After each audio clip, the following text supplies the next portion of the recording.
নেকির মূল্য কিছুই নাই। ভক্তি ভরে পড়লে দরুদ তাতে ফলবে অনেক ফল। সাল্লে আলা মুহাম্মাদিন বল সকলে বল আল্লাহুম্মা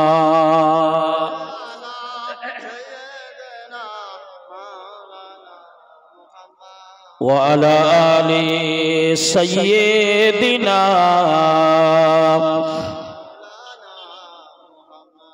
হে সোনার মালিকেরা ও জওয়ান যুবকেরা, বাইতুল মুকাদ্দাস যেটা জেরুজালেমে অবস্থিত, যে মসজিদ হযরতে নবী সুলাইমান আলাইহিস সালাতু ওয়াস সালাম তৈরি করেছিলেন, এই বাইতুল মুকাদ্দাসের দিকে মুখ করে নবী নামাজ আদায় করতেন। আল্লাহর রাসূল যখন মদিনার জমিনে, মক্কা মুআজ্জামার জমিনে আল্লাহর রাসূল যখন রাস্তায় বার হতেন, Abu Jahl, Abu Sufyan, Utba, Utaiba, Shaiba, Mughira, Ubai ibn Khalaf, বড় বড় নামকরা নেতা লিডার যারা ছিল আমার নবীর এক ছত্র শত্রু, নবী পাকের দুশমন, আমার নবী পাকের ক্ষতি সাধন ছিল তাদের জীবনের চিন্তা ভাবনা। রাস্তায় বার হলে প্রিয় নবীকে অপমান অপদস্থ করার ব্যাপারে তারা সিদ্ধহস্ত। রাস্তায় বার হলে নবীকে টোন টিটকিরি মারাতে তারা একেবারেই উস্তাদ, তাদের হাত পাকানো আছে। হে জওয়ান যুবকেরা, আবু জেহেল বারে বারে প্রিয় নবীকে অপমান অপদস্থ করে।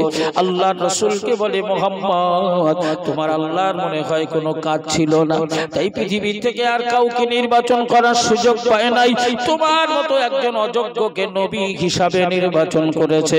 মুহাম্মদ, না আছে তোমার ঘর বাড়ি, না আছে তোমার ধন সম্পদ, না আছে তোমার জায়গা জমি, না আছে তোমার শিক্ষা দীক্ষা, না আছে তোমার লাঠি বল, না আছে তোমার কিছুই, তোমাকেই আল্লাহ নবী করেছে।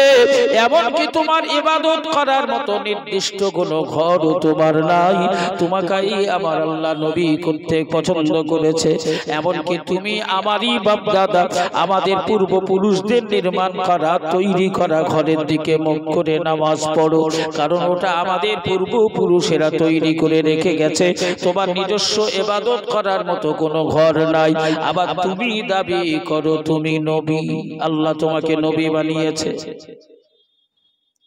বারে বারে অপমান অপদস্থ করে, আল্লাহর নবীর দিকে মুখ করে থুতু নিক্ষেপ করে, আমার নবীকে রাস্তাঘাটে যেখানে সেখানে অপমান অপদস্থ করে, আল্লাহর রাসূলকে বড় ছোট কথা বলে। নিশ্চিত করে আমরা জানি আমার নবীকে অপমান করার ব্যাপারে ওরা কখনো পিছু পা হয় নাই।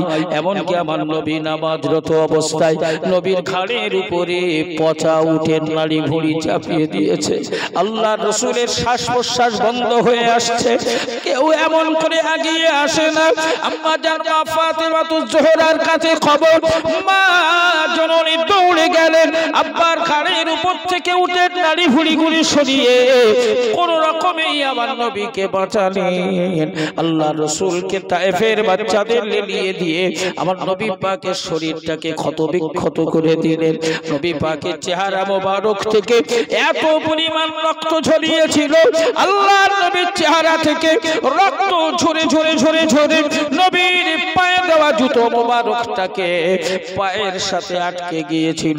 আমার নবী পাক একবার বেহুশ হয়ে গেলেন।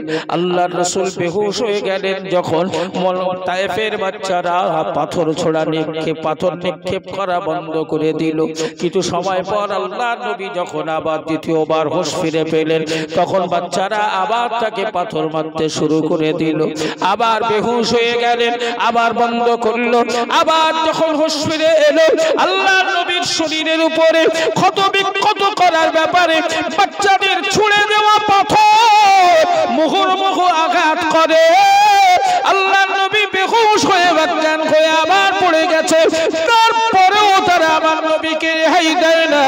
এ জওয়ান যুবকেরা, মদিনাবাসী মক্কাবাসীদের এই চরম অপমান, চরম অত্যাচার প্রিয় নবী হাবিবুল্লাহ রাহমাতাল লিল আলামিন সহ্য করে নিলেও আমার নবী পাকের ব্যাপারে ক্লিয়ার ভাবে হাদিস শরীফে এসেছে, ইতিহাস সাক্ষ্য প্রদান করে আল্লাহর নবী কোনদিন দুহাত মালিকের দরবারে মক্কাবাসীদের বিরুদ্ধে অভিযোগ দায়ের করেন নাই, অভিযোগ জানান নাই।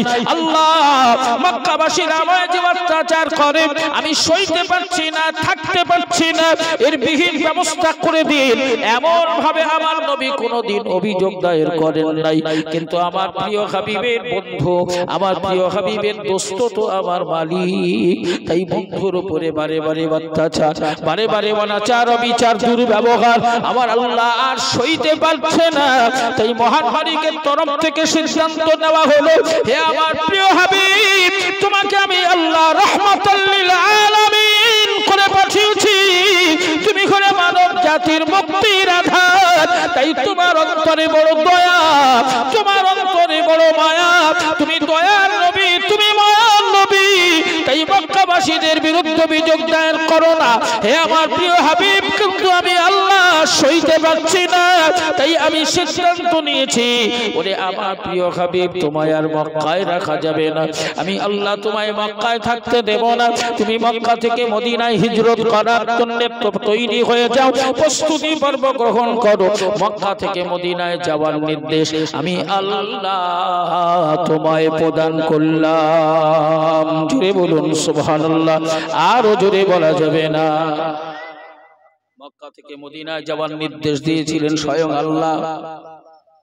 হে সোনার মানিক জওয়ান যুবকেরা, এই যে বিষয়টি আমি ক্লিয়ার করতে চাইছিলাম, বিষয়টি হলো আল্লাহর নবী রাস্তায় বার হলে অপমান অপদস্থ করে, নবীর দিকে থুতু নিক্ষেপ করে, আল্লাহর রাসূলকে বারে বারে অপমান করে, আমার আল্লাহ সইতে পারে না। তাই একদিন নবী আসরের নামাজের ইমামতি করছিলেন। কোন নামাজের? সবাই মিলে বলেন। আসরের নামাজ।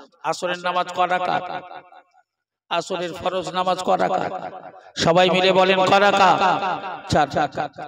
এই আসরের নামাজের নিয়ত করেছেন পিছনে মুক্তাদি আবু বকর, ওমর, ওসমান, আলী, এদের মতো মুসল্লিরা পিছনে। 2 রাকাত হয়েছে। ক রাকাত হয়েছে?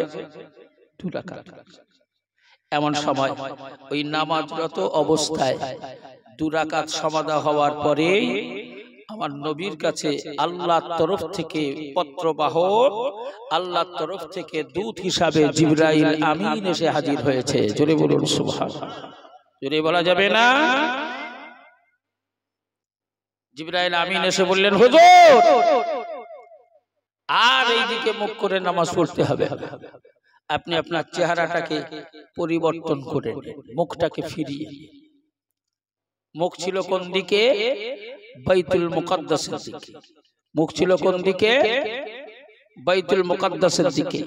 জিবরাইল আমিন নির্দেশ দিলেন, হে আল্লাহর প্রিয় বন্ধু, আমার আল্লাহর মনোনীত এবং পছন্দনীয় দিক এখন থেকে আর বাইতুল মুকাদ্দাস নয়, আপনি ওটাকে পরিবর্তন করে মুখটা ফিরিয়ে দিন।